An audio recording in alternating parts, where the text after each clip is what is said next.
بسم اللہ الرحمن الرحیم۔ حضرت موسیٰ علیہ السلام کے دور میں بارش بند ہوئی۔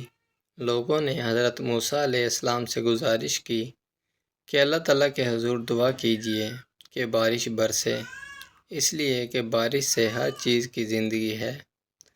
حضرت موسیٰ علیہ السلام نے سب لوگوں کو جمع کیا اور اللہ کے حضور سوال کیا۔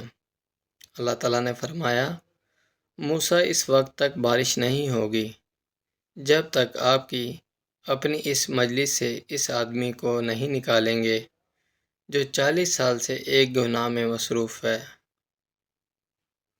حضرت موسیٰ علیہ السلام نے اعلان کیا کہ 40 سالہ گناہ گار جب تک مجلس نہیں چھوڑے گا اس وقت تک بارش نہیں ہوگی۔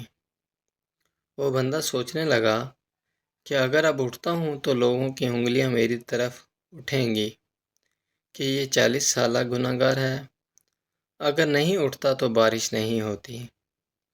عجیب کشمکش میں تھا تو اللہ تعالیٰ سے دل ہی دل میں صلح کر دیتا ہے اور توبہ کر دیتا ہے کہ یا اللہ، 40 سال تک آپ نے میرے گناہ پر پردہ ڈالا، آج بھی آپ میرے گناہ پر پردہ ڈال دیں۔ تھوڑی دیر گزر گئی، مجلس سے کوئی آدمی اٹھا نہیں، لیکن بارش شروع ہو گئی۔ حضرت موسیٰ علیہ السلام نے اللہ تعالیٰ سے عرض کیا، یا اللہ، یہ کیا ماجرا ہے؟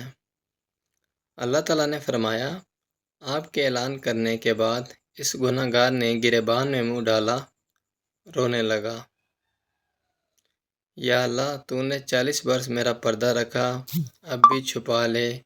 یا اللہ، میری توبہ ہے، میں نادم ہوں، اس لیے اخلاص کے ساتھ توبہ کر لی تو میں نے اس کی بخشش دیا۔ تو دوستو، اللہ بخشنے کے لیے بہانہ تلاش کرتے ہیں، تھوڑی سی توجہ کی ضرورت ہے۔ اللہ ستار بھی ہے، غفار بھی ہے، لیکن اگر ہم متوجہ نہیں ہوں گے تو یاد رکھیں اللہ قہار بھی ہے۔